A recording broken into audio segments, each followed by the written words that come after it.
Good morning to all of you. Am I audible?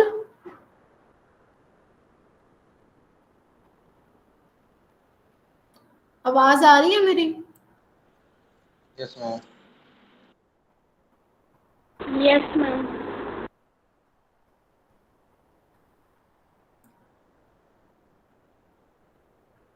Class थी आप लोगों की इससे पहले?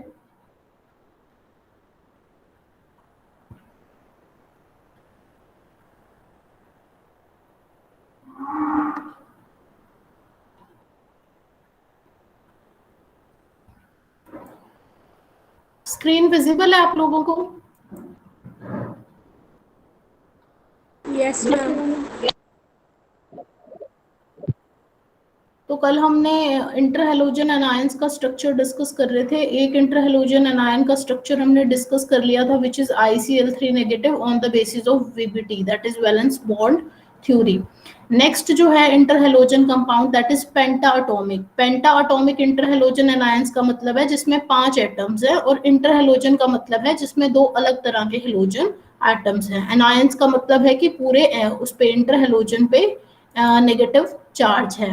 फॉर एग्जाम्पल यहाँ पे हम ICl4 नेगेटिव का स्ट्रक्चर डिस्कस करने जा रहे हैं। तो ICl4 नेगेटिव में सेंट्रल एटम कौन सा होगा? आयोडीन। जो बिगर एटम होता है वो क्या होता है? सेंट्रल एटम होता है। ठीक है, अब जो नेगेटिव चार्ज होगा, 1 नेगेटिव चार्ज है, तो वो किस पे जाएगा? जो ज्यादा इलेक्ट्रोनेगेटिव एटम्स होते हैं किसी भी कंपाउंड में, उस पे जाता है। तो I और Cl में से ज्यादा इलेक्ट्रोनेगेटिव कौन है? Cl है। तो नेगेटिव चार्ज किस पे जाएगा? Cl पे जाएगा। ठीक है, तो अब 4 Cl है, 4 में से जो एक Cl होगा उस पे नेगेटिव चार्ज हो जाएगा, और जो बाकी Cl होंगे वो न्यूट्रल रहेंगे। तो एक Cl जिस पे नेगेटिव चार्ज होगा उसका ऑक्टेट कंप्लीट हो जाएगा। जैसे यहाँ पे दिखाया है, ये Cl नेगेटिव है। Cl की क्लोरीन की न्यूट्रल स्टेट में इलेक्ट्रॉनिक कॉन्फ़िगरेशन क्या होती है? ये होती है, दैट इज 3s2 3p5। जब वो एक इलेक्ट्रॉन गेन कर लेगा तो उसकी इलेक्ट्रॉनिक कॉन्फ़िगरेशन क्या हो जाएगी? 3s2 3p6। अब उसका ऑक्टेट कंप्लीट है तो वो कोवेलेंट बॉन्ड तो बनाएगा नहीं, ठीक है, लेकिन वो आई के साथ किसी तरह का बॉन्ड तो बनाएगा ही बनाएगा। तो वो आई के साथ किस तरह का बॉन्ड बनाएगा? कोऑर्डिनेट बॉन्ड बनाएगा। ठीक है, और जो ये कोऑर्डिनेट कोवेलेंट बॉन्ड बनेगा between Cl negative and I, वो जिस ऑर्बिटल में इलेक्ट्रॉन्स जाएंगे Cl नेगेटिव के, आई के जिस एम्प्टी ऑर्बिटल में इलेक्ट्रॉन्स जाएंगे, ठीक है, तो वो भी हाइब्रिड ऑर्बिटल में इन्वॉल्व होगा। ठीक है, अब आयोडीन को एक बॉन्ड Cl नेगेटिव के साथ बनाना है, तो एक ऑर्बिटल उसको वहां चाहिए। 3 सिग्मा बॉन्ड उसको Cl के साथ बनाने हैं, तो टोटल 4 ऑर्बिटल यहाँ पे चाहिए। और जो उसके बचे 2 लोन पेयर हैं, ठीक है, क्योंकि 3 इलेक्ट्रॉन तो यहाँ कंज्यूम हो जाएंगे, यहाँ तो कोऑर्डिनेट बॉन्ड ही बन रहा है। फॉर एग्जांपल हम सपोज कर लेते हैं कि ये वाला जो Cl है ना, वो Cl नेगेटिव वाला Cl है, ठीक है, जिसपे 1 नेगेटिव चार्ज था। तो ये तो आयोडीन के साथ कोऑर्डिनेट बॉन्ड बनाएगा, और बाकी तीनों क्या बना रहे हैं? Normal covalent bond y equal sharing of electrons. तो 3 इलेक्ट्रॉन्स आयोडीन के यहाँ कंज्यूम हो गए, बाकी कितने बचे उसके पास? हेलोजेंस के पास 7 वैलेंस इलेक्ट्रॉन होते हैं, 7 में से 3 तो यहाँ कंज्यूम हो गए, बाकी कितने बचे? 4 बचे। तो 4 उसके पास एज 2 लोन पेयर्स प्रेजेंट रहेंगे। तो ये जो 2 लोन पेयर्स रहेंगे, ये 2 हाइब्रिड ऑर्बिटल्स में रहेंगे। ठीक है, तो 1 2 3 4 5 6, ठीक है, तो हमें 6 ऑर्बिटल्स चाहिए हाइब्रिड कराने के लिए। समझ में आया हमें 6 ऑर्बिटल्स कैसे चाहिए हाइब्रिडाइजेशन कराने के लिए? यस, समझ में आया या नहीं?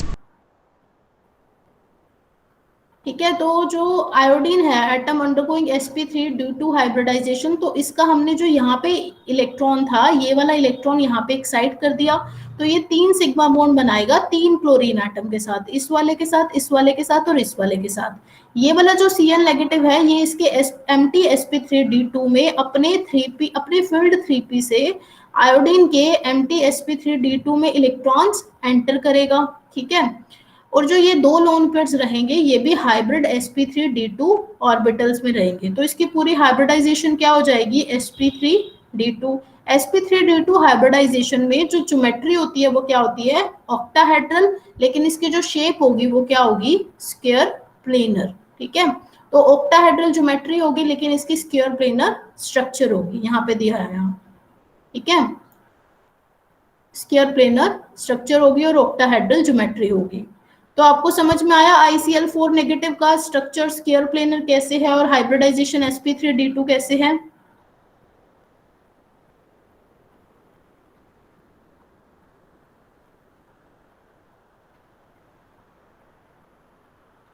समझ में आया या नहीं आया? Pooja, Pooja Soni, Pooja Soni, are you there? Yes, ma'am. तो इतना टाइम क्यों लगता है आपको रिस्पॉन्ड करने में? Anjali, Yes, ma'am. Gagandeep, Yes, ma'am. सलोनी, सलोनी, सलोनी, Yes, ma'am. इतना टाइम क्यों लगता है आपको रिस्पॉन्ड करने में?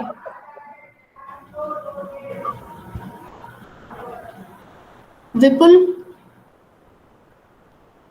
विपुल, yes ma'am. Kiran, yes ma'am. Manisha, yes ma'am. Navjot. Yes ma'am. तो जब मैंने कुछ पूछा है कि समझ में आया या नहीं, तो उसका रिस्पॉन्ड करने में इतना टाइम क्यों लगता है और हमेशा एक ही लड़की क्यों रिस्पॉन्ड करती है? आप सबको समझ नहीं आता या सुनने में इंटरेस्टेड नहीं हो?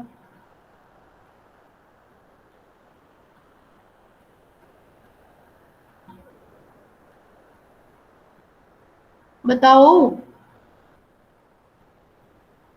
समझ नहीं आ रहा या क्या चक्कर है?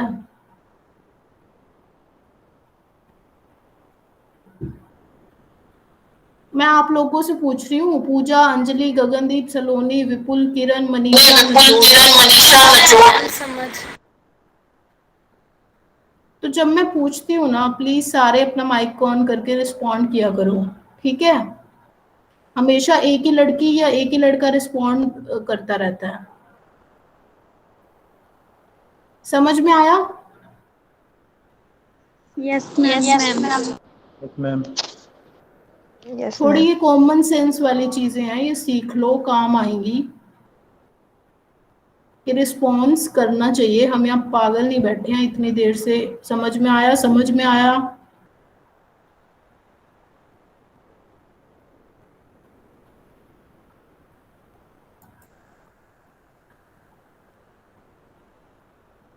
Hydro acids of halogen. तो हेलोजन्स के कौन कौन से हाइड्रो एसिड्स होते हैं? HF, HCl, HBr and HI। ठीक है, तो ये हाइड्रो एसिड्स होते हैं। अब जो ये हाइड्रो एसिड्स है हेलोजन के, इनका जो थियोरेटिकल एसिडिक करेक्टर का ट्रेंड है वो ये है। ठीक है, तो अब इसको अगर इलेक्ट्रोनेगेटिविटी के बेसिस पे एक्सप्लेन करें, तो इलेक्ट्रोनेगेटिविटी के बेसिस पे जब हम एक्सप्लेन करते हैं तो उसके बेसिस पे हम ये बोलेंगे कि फ्लोरीन की इलेक्ट्रोनेगेटिविटी सबसे ज्यादा है, क्योंकि इलेक्ट्रोनेगेटिविटी का ऑर्डर तो ये होता है। तो अगर हम इसको इलेक्ट्रोनेगेटिविटी के एक्सप्लेन के बेसिस पे एक्सप्लेन करें तो उसके अकॉर्डिंग क्या होना चाहिए? HF सबसे ज्यादा स्ट्रॉन्गर सबसे ज्यादा स्ट्रॉन्गर एसिड होना चाहिए अमंग ऑल द एसिड्स, क्योंकि जिस भी एटम की इलेक्ट्रोनेगेटिविटी ज्यादा होती है वो उतने ज्यादा हाइड्रोजन से इलेक्ट्रॉन अपनी तरफ पुल करेगा। तो जो इसका बॉन्ड होगा H और F के बीच में वो वीक होगा और H प्लस का रिलीज उतना ज्यादा इजी होगा, तो वो जो एसिड है वो उतना ज्यादा स्ट्रॉन्गर होगा। लेकिन अगर इलेक्ट्रोनेगेटिविटी के बेसिस पे देखें तो इस ये जो ट्रेंड आ रहा है, ये जो थ्योरेटिकल ट्रेंड है, इसका उल्टा होना चाहिए। मींस HF सबसे स्ट्रॉन्गर होना चाहिए, फिर HCl, फिर HBr और फिर HI। तो ये होना चाहिए इसका ऑर्डर हमारा एसिडिक करेक्टर का।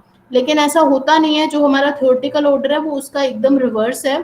तो उसको हम इलेक्ट्रोनेगेटिविटी के बेसिस पे तो एक्सप्लेन नहीं कर पाए, लेकिन साइज के बेसिस पे एक्सप्लेन कर सकते हैं। और जो इलेक्ट्रोनेगेटिविटी वाला फैक्टर है उसके ऊपर साइज वाला फैक्टर ज्यादा डोमिनेट करता है।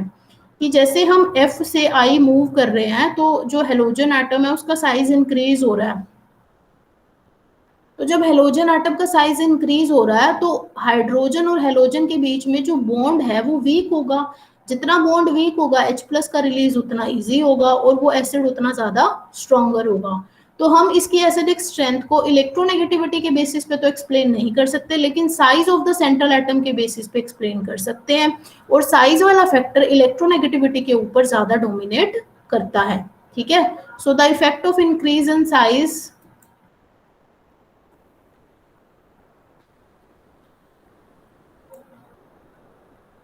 So the effect of increase in size is more than the effect of electronegativity change. As we know, the electronegativity difference between the fluorine and iodine is only 1.5.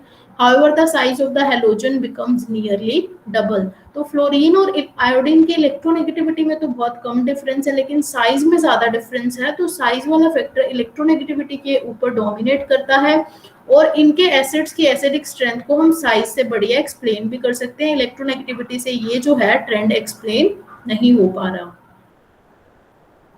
Next is Born Fajans Haber cycle. तो इसने एक तो जो explanation दी वो तो size वाली दी, electronegativity वाली तो काम नहीं करी, तो साइज वाली दी। साइज से ये जो ट्रेंड है वो एक्सप्लेन हो गया। एक इसने और बताया, that is Born Fajans Haber cycle. तो इसके बेसिस पे भी वो बोल रहा था कि हम ट्राई कर सकते हैं इस एसिडिक ट्रेंड को एक्सप्लेन करने का, बट इससे भी अच्छे से एक्सप्लेन नहीं हुआ, ठीक है। तो एक बार हम इसको रीड कर लेते हैं। बाकी जो आपको पेपर में लिखना है ना, वो तो आपको मेन यही लिखना है, ठीक है। तो बेसिकली आप ये बस इतना समझ लो कि बोर्न-फेजान हैबर साइकिल के बेसिस पे भी जब एसिडिक ट्रेंड एक्सप्लेन किया गया तो वो भी अच्छे से एक्सप्लेन नहीं हुआ, उसमें भी कुछ गड़बड़ आ रही थी, ठीक है। तो फिर नेक्स्ट हमने इसको एक्सप्लेन किया बॉन्ड डिसोसिएशन एनर्जी के बेसिस पे। अब हमें पता है कि जैसे आई है, इसका साइज सबसे बड़ा है, तो इसके और हाइड्रोजन के बीच में जो बॉन्ड है सबसे ज्यादा वीक है।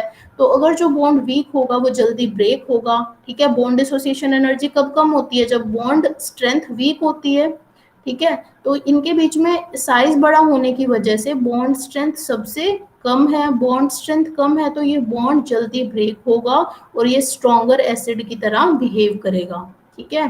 तो as we move from here to there means from left to right, bond dissociation energy decreases, ठीक है, due to increase in the size of halogen atom।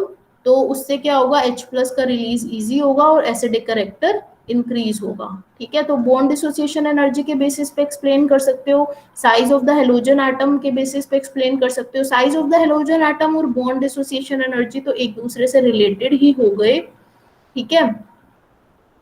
उसके बाद हम कॉन्जुगेट बेस की स्टेबिलिटी के बेसिस पे एक्सप्लेन कर सकते हैं। तो आप जितनी तरह से भी इसके एसिडिक स्ट्रेंथ के ट्रेंड को एक्सप्लेन कर सकते हैं उतनी तरह से एक्सप्लेन करेंगे, ठीक है।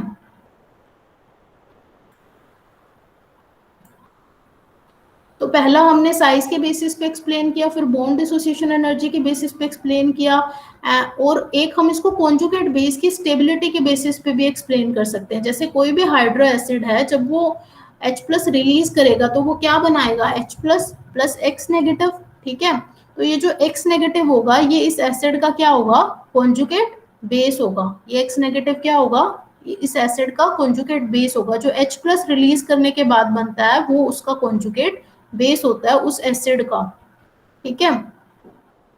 अब जिस एसिड का कॉन्जुगेट बेस वीक होता है वो एसिड उतना स्ट्रॉन्ग होता है। हमने सबने पढ़ा है पहले भी, a weak conjugate base has a strong acid and a weak conjugate acid has a strong base. तो अब हमें ये देखना है किस एसिड का कॉन्जुगेट बेस वीक है, ठीक है।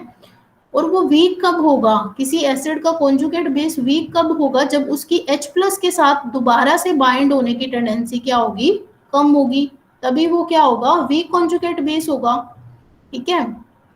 तो अब इसमें से देखो F negative, Cl negative, Br negative, I negative में से कौन सा वीक कॉन्जुगेट बेस होगा, किसकी H प्लस एक्सेप्ट करने की टेंडेंसी सबसे कम होगी, बताओ।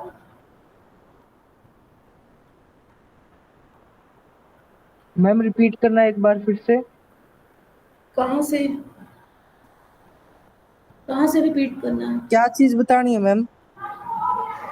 ये बतानी है कि F negative, Cl negative, Br negative और I नेगेटिव में से सबसे वीक कॉन्जुगेट बेस कौन सा होगा, क्योंकि हमें एसिडिक स्ट्रेंथ कंपेयर करनी है। I नेगेटिव वाला। रीजन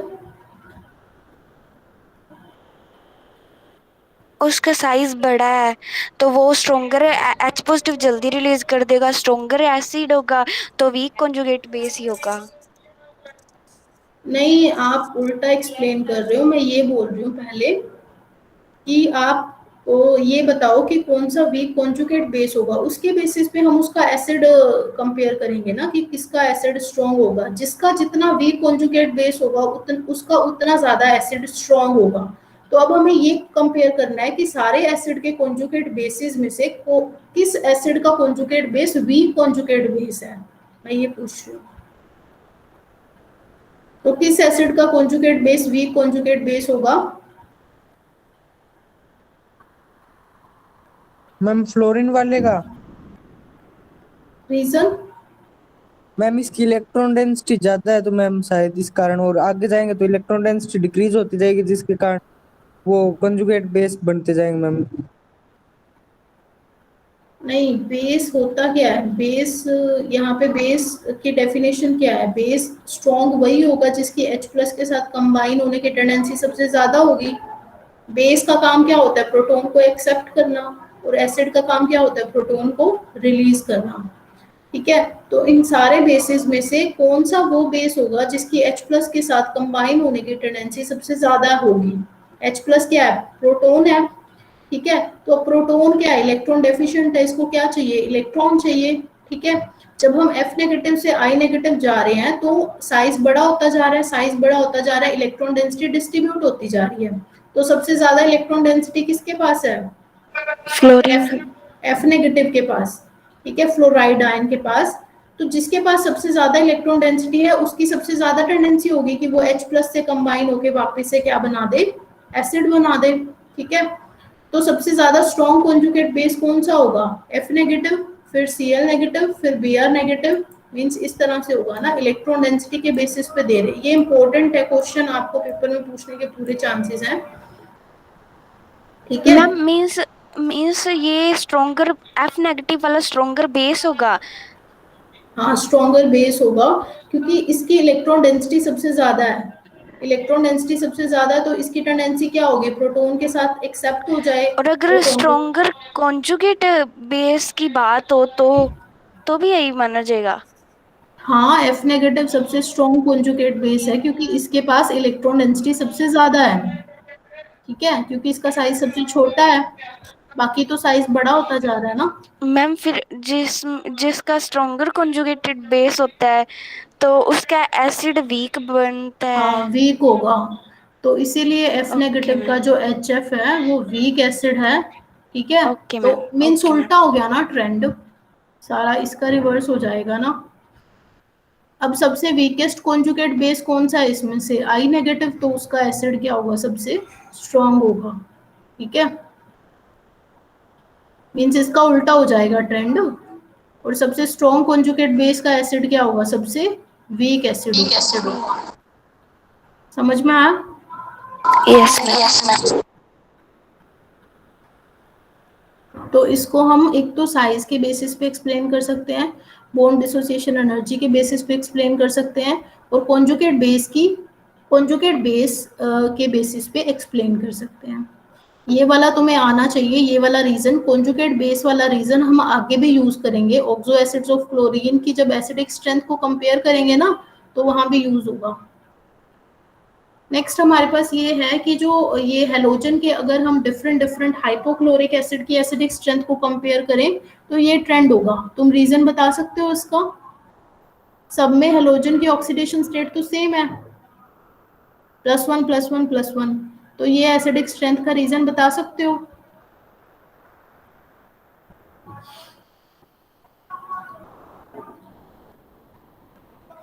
यहाँ पे कुछ बनाया भी हुआ है ये, बताओ कुछ तो बताओ।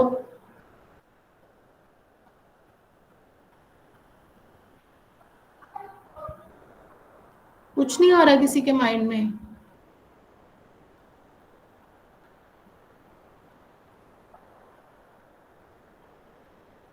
चलो इसकी एसिडिक स्ट्रेंथ को नेक्स्ट टाइम डिस्कस कर लेंगे, नेक्स्ट पेज पे है ये।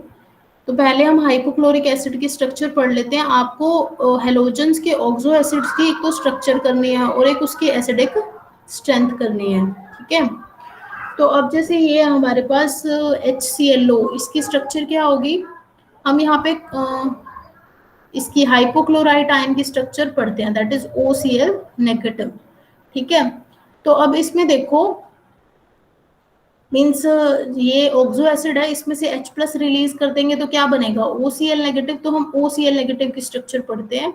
अब OCl नेगेटिव में नेगेटिव चार्ज किस पे जाएगा, ऑक्सीजन पे या Cl पे, बोलो।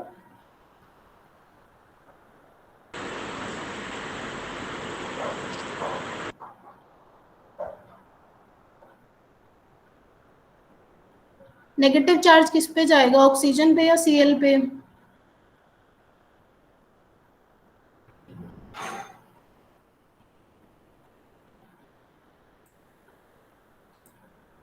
हाँ जी किरण, नेगेटिव चार्ज किस पे जाएगा, ऑक्सीजन पे या Cl पे,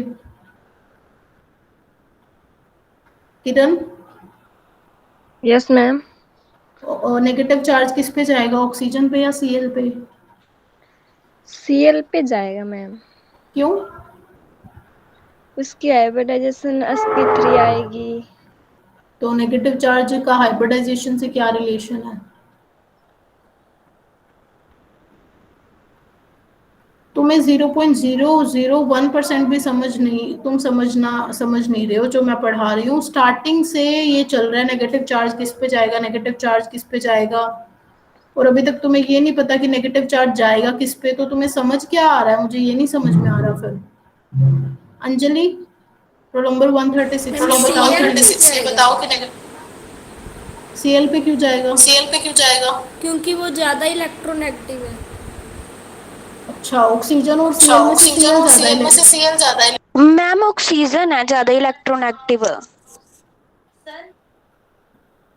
तुम्हारे बेसिक्स ही हिले हुए हैं। गगनदीप, नेगेटिव चार्ज किस पे जाएगा, मैम ऑक्सीजन पे। क्यों,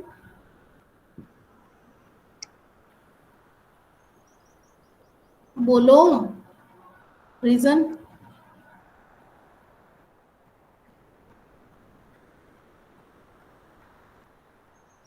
पूजा, नेगेटिव चार्ज किस पे जाएगा, मैम Cl पे जाएगा।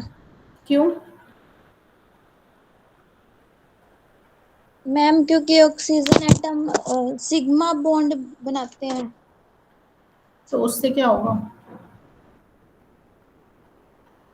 मनीषा, नेगेटिव चार्ज किस पे जाएगा, मैम ऑक्सीजन पे। रीजन। मैम उसकी इलेक्ट्रोनेगेटिविटी ज्यादा है। सलोनी, नेगेटिव चार्ज किस पे जाएगा,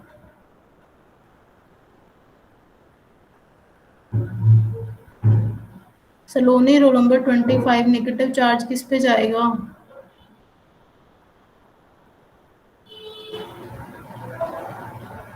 सलोनी, रोल नंबर 25, आप प्रेजेंट हो यहाँ पे क्लास में।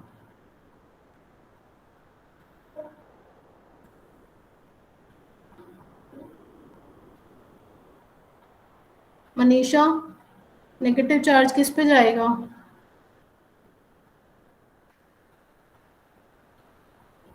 Manisha, roll number 295, negative charge किस पे जाएगा,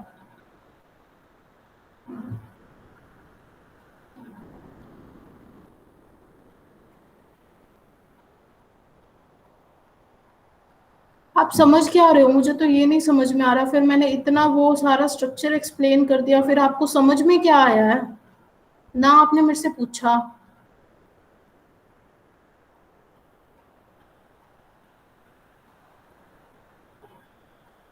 किसी भी कंपाउंड में जहां देखो, क्लास लगाते हो ना तो या तो ढंग से सुन के लगा लिया करो, या क्लास में आने की जरूरत ही नहीं है।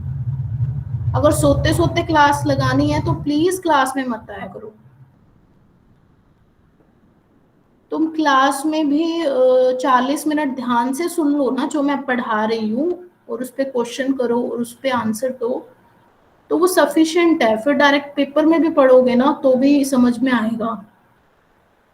और तुम क्लास में भी पता ही नहीं कहाँ सोए रहते हो।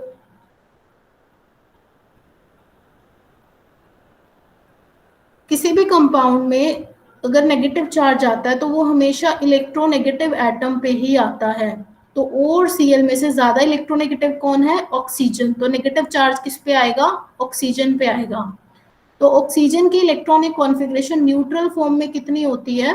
Helium 2s2 2p4।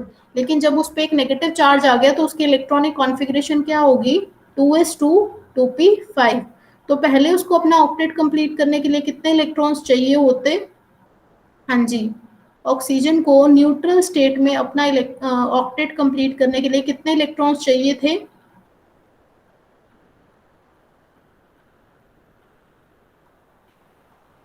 2। और अब O नेगेटिव बन के कितने चाहिए?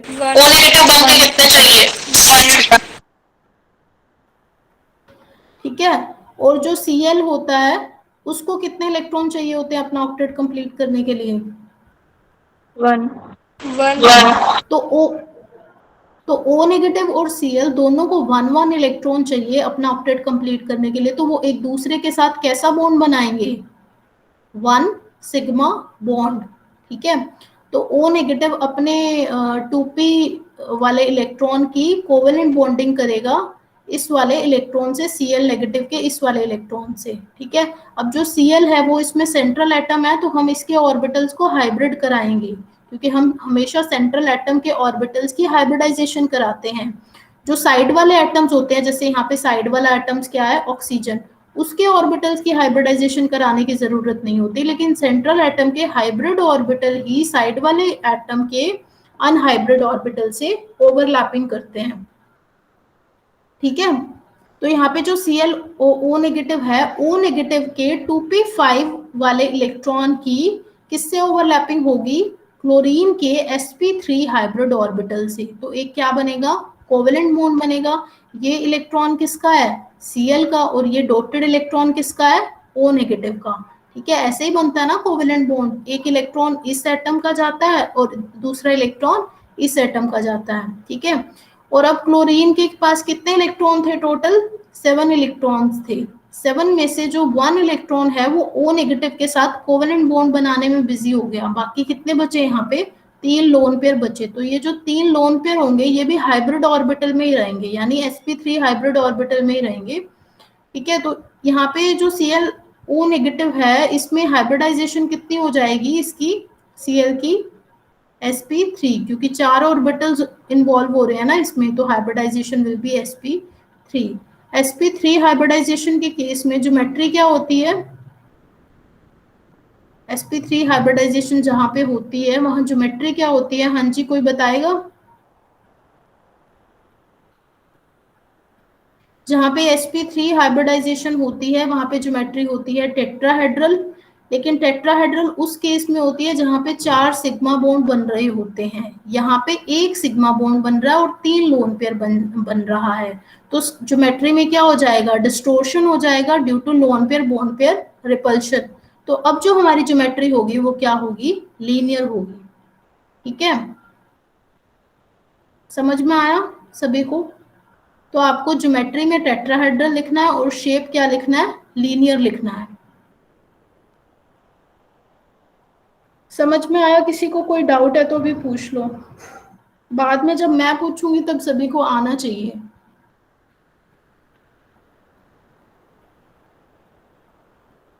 यस, समझ में आया या नहीं? यस समझ में आया या नहीं? यस और नो? मैम ज्योमेट्री क्या होगी? माइक ऑफ करो अपना।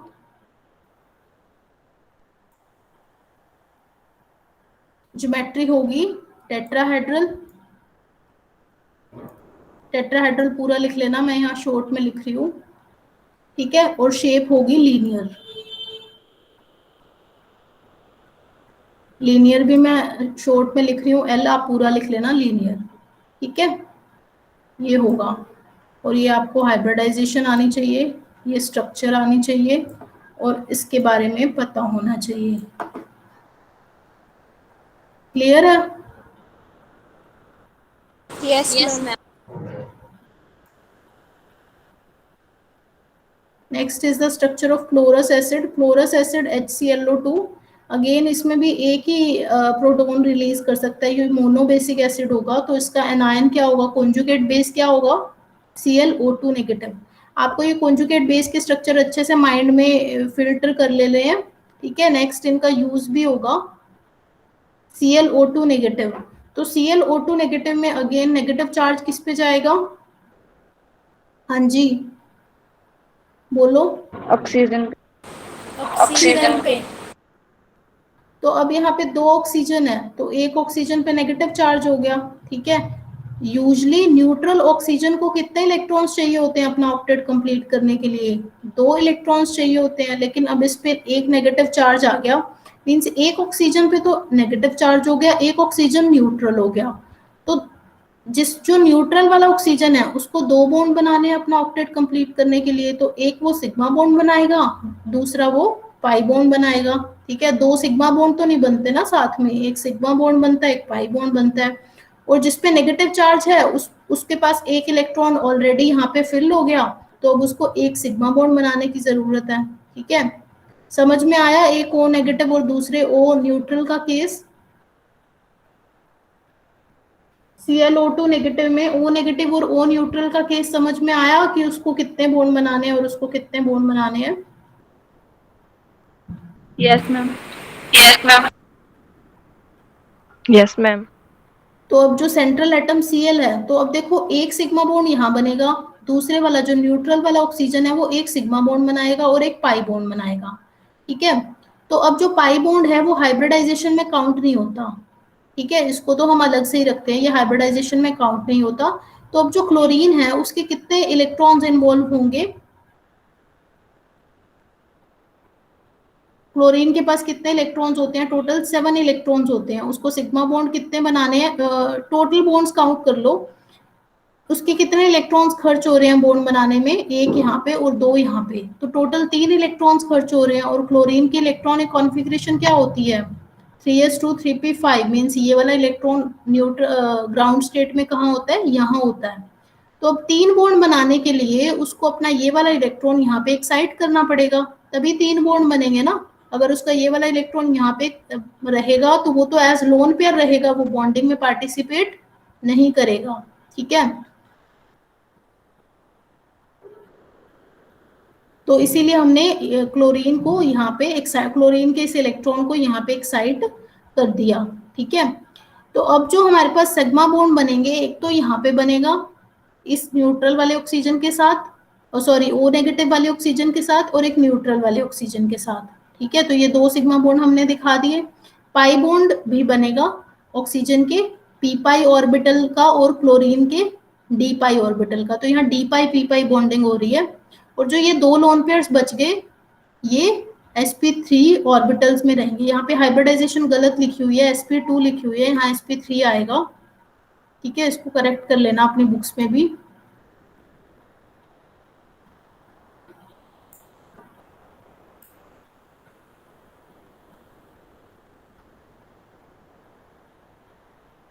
ठीक है, तो ये इस तरह से आएगा, मीन्स आप खुद ही यहाँ काउंट कर सकते हो कि क्लोरीन के 3 इलेक्ट्रॉन्स तो बॉन्डिंग में खर्च हो गए, बचेंगे कितने उसके पास लोन पेयर, 7 उसके पास वैलेंस इलेक्ट्रॉन होते हैं, 7 में से 3 यहाँ पे खर्च हो गए, तो बचेंगे कितने, 4 इलेक्ट्रॉन एज लोन पेयर। यहाँ पे इन्होंने क्लोरीन की इलेक्ट्रॉनिक कॉन्फ़िगरेशन ग्राउंड स्टेट में नहीं लिखी है। ग्राउंड स्टेट में क्लोरीन एटम की इलेक्ट्रॉनिक कॉन्फ़िगरेशन क्या होती है, 3s2 3p5। उसके बाद आप ये दिखाना, उसके बाद फिर उसको एक्साइट करना, मीन्स जैसे सीक्वेंस में पहले वालों उसमें किया ना हमने, पिछले वाले जो भी हमने डिस्कस किया हाइब्रिडाइजेशन वाले, वो इंटर हेलोजन कंपाउंड्स उनमें किया हुआ है डिस्कस। हाँ, इस तरह से करना आप, ठीक है। पहले Cl इन ग्राउंड स्टेट, फिर Cl इन एक्साइटेड स्टेट, फिर Cl इन ClO2 नेगेटिव, ठीक है। तो इस तरह से आप करेंगे और फिर ये सीक्वेंस सही लगेगा, ये वाला इस तरह से करना है आपने। कर लोगे ना ये, यस मैम। समझ में आ गया ये अच्छे से। Yes, HCl ma'am. क्लास है आपकी अब यस मैम। किस चीज की, कंप्यूटर की है मैम, पर वो मैम ने आगे कर दी, मैम ने नेटवर्क इशू के कारण। अच्छा ठीक है, तो ClO3 नेगेटिव का स्ट्रक्चर भी देख लेते हैं हम। ClO3 नेगेटिव पे जो नेगेटिव चार्ज है वो किस पे जाएगा, एक ऑक्सीजन पे जाएगा। तो जिस ऑक्सीजन में नेगेटिव चार्ज होगा उसको अपना ऑक्टेट कंप्लीट करने के लिए एक सिग्मा बॉन्ड बनाने हैं, और बाकी जो दो न्यूट्रल ऑक्सीजन है उनको अपना ऑक्टेट कंप्लीट करने के लिए दो दो बॉन्ड बनाने पड़ेंगे। तो एक सिग्मा बनेगा, एक पाई बनेगा। तो टोटल क्लोरीन बॉन्ड्स कितने बनाएगा, दो न्यूट्रल ऑक्सीजन के साथ दो दो बॉन्ड बनाएगा 4, और एक O नेगेटिव वाले ऑक्सीजन के साथ एक सिग्मा बॉन्ड बनाएगा। तो टोटल बॉन्ड्स कितने बनाएगा, 5। ठीक है, तो हमें पांच अनपेयर्ड इलेक्ट्रॉन चाहिए।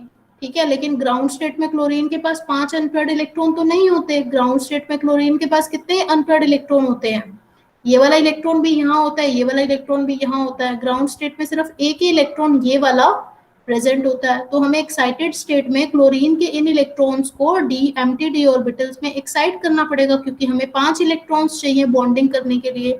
ठीक है, क्योंकि यहाँ पे क्लोरीन कितने बॉन्ड बना रहा है, 1 2 3 4 5। ठीक है, so we need 5 electrons for making bonds.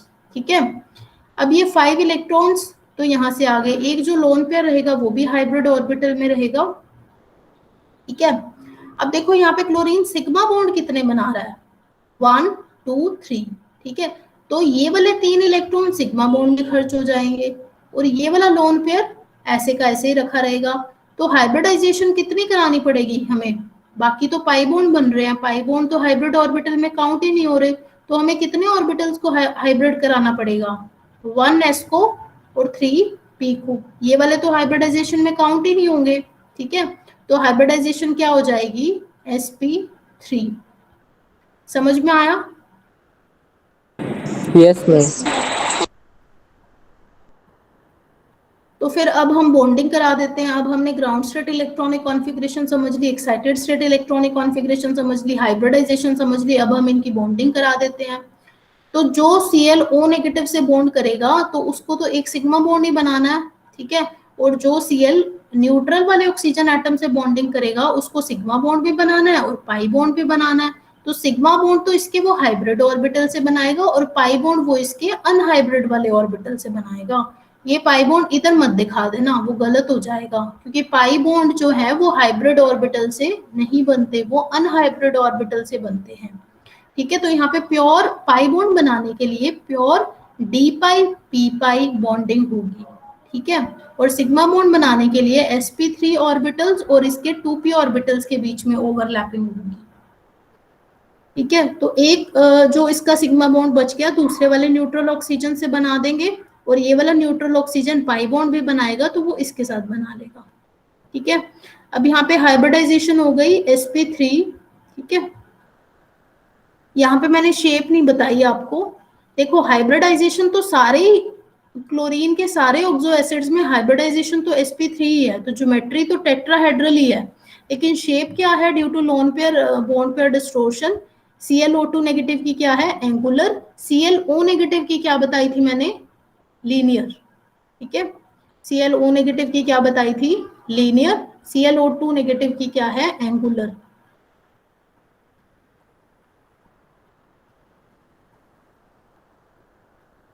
और ClO3 नेगेटिव की क्या होगी शेप, ज्योमेट्री तो टेट्राहेड्रल ही है, शेप कैसी होगी, पिरामिडल। शेप क्या होगी, पिरामिडल, जैसे अमोनिया की होती है। 3 बॉन्ड पेयर होते हैं, उसमें एक लोन पेयर होता है, और हाइब्रिडाइजेशन sp3 होती है, तो ज्योमेट्री टेट्राहेड्रल होगी और शेप क्या होगी, पिरामिडल। समझ में आया आपको ये पूरा structure. Yes ma'am. Yes ma'am. किसी को कोई भी डाउट है तो अभी पूछ लो।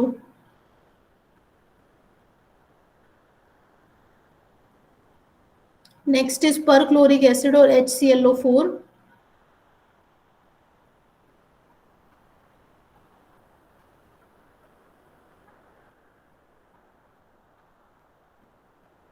देखो HClO4 के स्ट्रक्चर में क्या हो रहा है, इसमें से एक H प्लस निकालोगे तो इसका कॉन्जुगेट बेस क्या बनेगा, ClO4 नेगेटिव। तो ये जो नेगेटिव चार्ज जाएगा ये किस पे जाएगा, एक ऑक्सीजन पे जाएगा।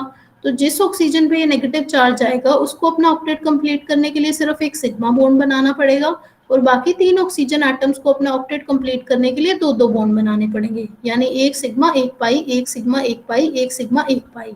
ठीक है, तो 3 ऑक्सीजन एटम तो क्लोरीन के साथ 6 बॉन्ड बनाएंगे, और O नेगेटिव वाला एटम क्लोरीन के साथ 1 बॉन्ड बनाएगा। तो टोटल नंबर ऑफ बॉन्ड्स कितने हो गए, 7। मींस समझ में आया ना 7 बॉन्ड कैसे हुए। Yes ma'am. Yes ma'am. तो सेंट्रल एटम क्लोरीन को कितने अनपेयर्ड इलेक्ट्रॉन चाहिए, 7 चाहिए, लेकिन ग्राउंड स्टेट में क्लोरीन के पास कितने अनपेयर्ड इलेक्ट्रॉन होते हैं, सिर्फ 1 होता है।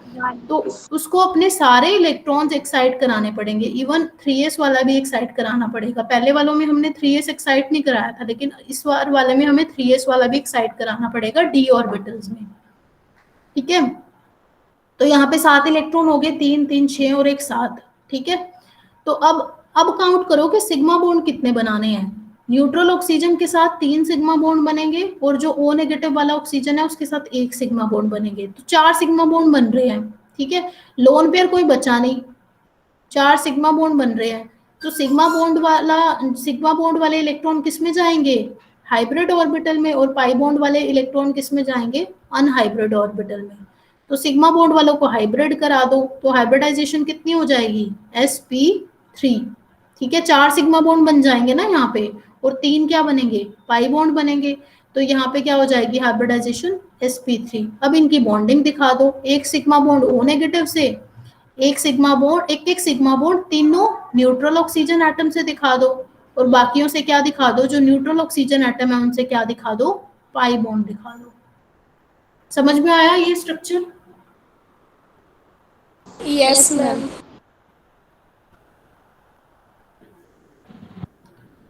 अब हमने डिस्कस करना है trends in relative acidic strength of oxo acids.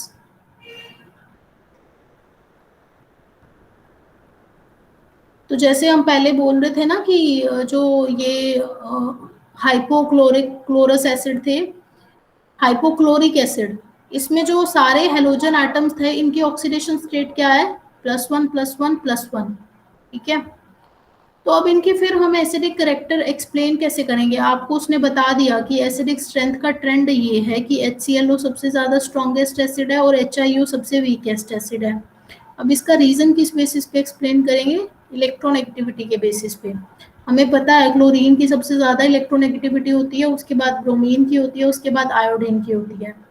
तो जिस भी एटम की इलेक्ट्रॉन नेगेटिविटी सबसे ज्यादा होगी वो ऑक्सीजन से उतनी ज्यादा इलेक्ट्रॉन डेंसिटी अपनी तरफ पुल करेगा, ऑक्सीजन इन रिटर्न उतनी ज्यादा इलेक्ट्रॉन डेंसिटी हाइड्रोजन से पुल करेगा।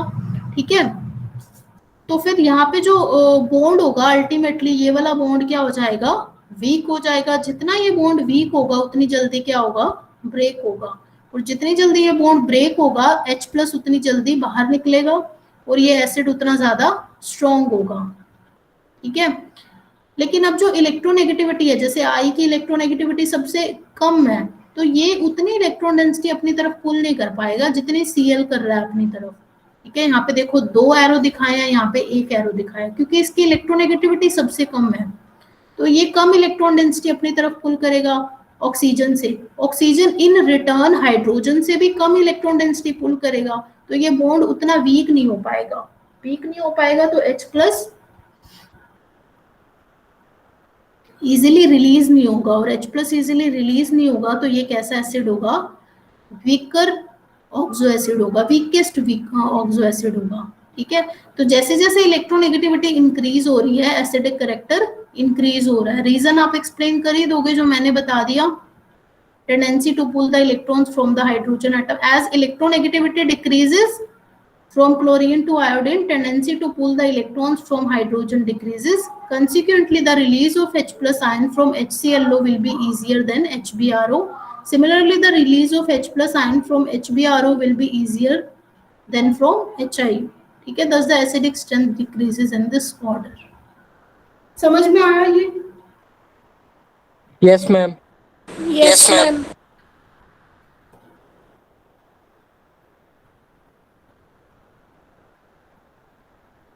नेक्स्ट हम जो क्लोरीन के ऑक्सो एसिड्स हैं उनकी एसिडिक स्ट्रेंथ कंपेयर करते हैं। एक तो आपको इन सारे ऑक्सो एसिड्स के नेम पता होने चाहिए, इनका फॉर्मूला पता होना चाहिए, इसमें सेंट्रल एटम हेलोजन की ऑक्सीडेशन स्टेट पता होना चाहिए, इनकी स्ट्रक्चर पता होनी चाहिए जो अभी अभी हमने डिस्कस की है।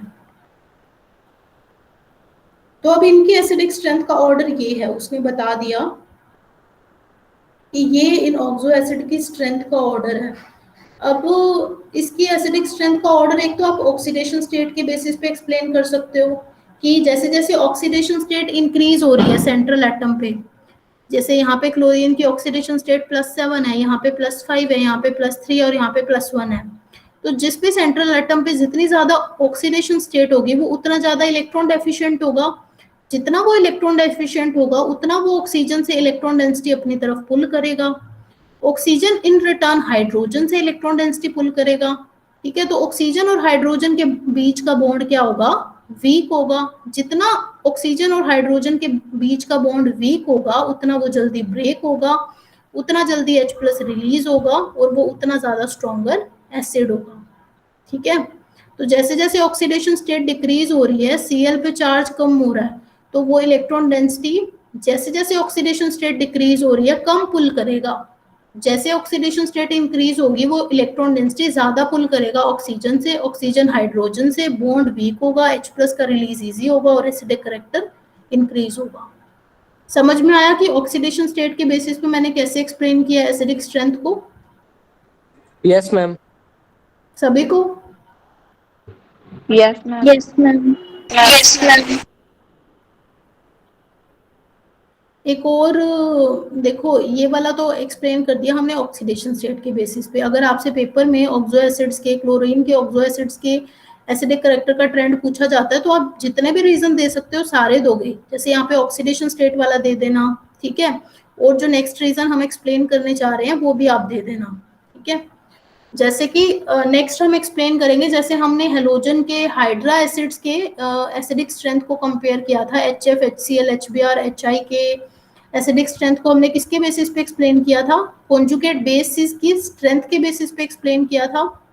ठीक है, वैसे ही हम इसमें एक्सप्लेन करेंगे। अब आप ये देखो कि जितने भी ये ऑक्सो एसिड्स हैं इन सबके कॉन्जुगेट बेस क्या बन रहे हैं? Cl4 negative, ClO3 negative, ClO2 negative and ClO negative. और हम ये शुरू से बोलते हैं कि जिस भी एसिड का कॉन्जुगेट बेस जितना ज्यादा स्ट्रॉन्ग होगा उसका जो एसिड है उतना वीक होगा। ठीक है, ठीक है, ये हम बोलते हैं ना। तो अब हम कंपेयर कर लेते हैं कि इसके कॉन्जुगेट बेस में किसका कॉन्जुगेट बेस सबसे ज्यादा स्ट्रॉन्ग है। ठीक है, अब स्ट्रॉन्ग कॉन्जुगेट बेस कौन होगा? जो खुद स्टेबल नहीं होगा और उसकी टेंडेंसी क्या होगी कि वो H+ के साथ कंबाइन होके वापस से क्या बन जाए? एसिड बन जाए। ठीक है, एक स्ट्रॉन्ग कॉन्जुगेट बेस वैसे क्या होती है? एक वीक स्पीसीज होती है और एक अनस्टेबल स्पीसीज होती है। समझ में आ रहा है मैं क्या कहना चाह रही हूँ? Yes ma'am. जो स्ट्रॉन्ग कॉन्जुगेट बेस होगा ना वो अनस्टेबल होगा इन इटसेल्फ। ठीक है, क्योंकि स्ट्रॉन्ग कॉन्जुगेट बेस हम किसको बोलेंगे? जिसकी टेंडेंसी है कि वो जल्दी से जल्दी H+ से कंबाइन होके किस में कन्वर्ट हो जाए? वापस से एसिड में कन्वर्ट हो जाए। तो कौन जल्दी से जल्दी H+ से कंबाइन होके वापस एसिड में कन्वर्ट होना चाहेगा? जो इस फॉर्म में क्या है? अनस्टेबल है, वही कंबाइन होना चाहेगा H+ से। ठीक है, तो फिर अब हम ये देख लेते हैं कि इनका स्टेबिलिटी का क्या ट्रेंड है। ठीक है, उसके बेसिस पे हम इनके कॉन्जुगेट बेस की वो देख लेंगे, स्ट्रेंथ देख लेंगे। ठीक है, ये बात ध्यान रखना कि जो जितना कॉन्जुगेट बेस स्टेबल होगा वो उतना वीक होगा कॉन्जुगेट बेस। ठीक है, और जो जितना अनस्टेबल होगा कॉन्जुगेट बेस वो उतना ज्यादा स्ट्रॉन्ग बेस होगा। ठीक है, तो अब इनमें से कौन सबसे ज्यादा स्टेबल है? सब पे सारे एनायनिक स्पीसीज हैं। ठीक है, एनायनिक स्पीसीज हैं, सब पे चार्ज भी सेम है। तो अब हम इनको कैसे कंपेयर करेंगे? इनकी रेजोनेंस स्ट्रक्चर से कंपेयर करेंगे। ठीक है, अभी हमने पढ़ा है ClO4 नेगेटिव, ClO3 नेगेटिव। अब देखो ये ClO4 नेगेटिव है, इसमें सबसे ज्यादा रेजोनेंस होगी क्योंकि O पे नेगेटिव चार्ज होगा, ये बॉन्ड यहाँ शिफ्ट होगा, ये बॉन्ड यहाँ शिफ्ट होगा। एक तो ये रेजोनेटिंग स्ट्रक्चर बन सकती है, और एक फिर ये क्या बन सकती है, ये नेगेटिव चार्ज इधर होगा, ये इधर होगा, ठीक है। तीसरी क्या बन सकती है, नेगेटिव चार्ज इधर, ये इधर, ठीक है। ये तो था ClO4 नेगेटिव। ClO3 नेगेटिव में तीन ही रेजोनेटिंग स्ट्रक्चर बनेगी, तीन क्या, दो ही बनेगी। ये नेगेटिव चार्ज इधर जाएगा, ये इधर जाएगा, ये नेगेटिव चार्ज इधर जाएगा, ये इधर जाएगा, दो बनेगी, ठीक है। इसमें एक ही बनेगी, ठीक है, ये नेगेटिव चार्ज इधर जाएगा, ये इधर जाएगा। और ClO नेगेटिव में बनेगी ही नहीं, ठीक है। तो सबसे ज्यादा रेजोनेटिंग स्ट्रक्चर किस में बन रही है, ClO4 नेगेटिव में, ठीक है। तो जिस भी एनायन में सबसे ज्यादा रेजोनेटिंग स्ट्रक्चर बनती है, वो एनायन उतना ज्यादा स्टेबल होता है।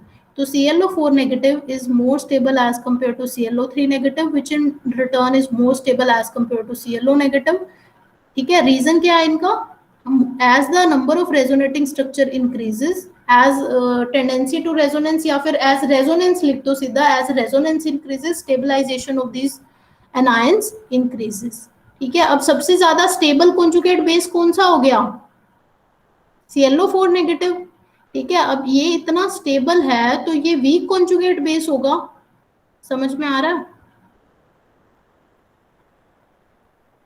बोलो Yes, समझ ma'am. में आ रहा है। ये इतना Yes, स्टेबल है तो ये वीक कॉन्जुगेट बेस होगा। अब ये वीक कॉन्जुगेट बेस होगा तो इसका एसिड क्या होगा, उतना ज्यादा स्ट्रॉन्ग होगा, समझ में आया। Yes, ma'am. Yes, ma'am. अब ये कॉन्जुगेट बेस कम स्टेबल है, कम स्टेबल है तो ये स्ट्रॉन्ग कॉन्जुगेट बेस होगा, और स्ट्रॉन्ग कॉन्जुगेट बेस वाले का एसिड क्या होता है, वीक एसिड होता है।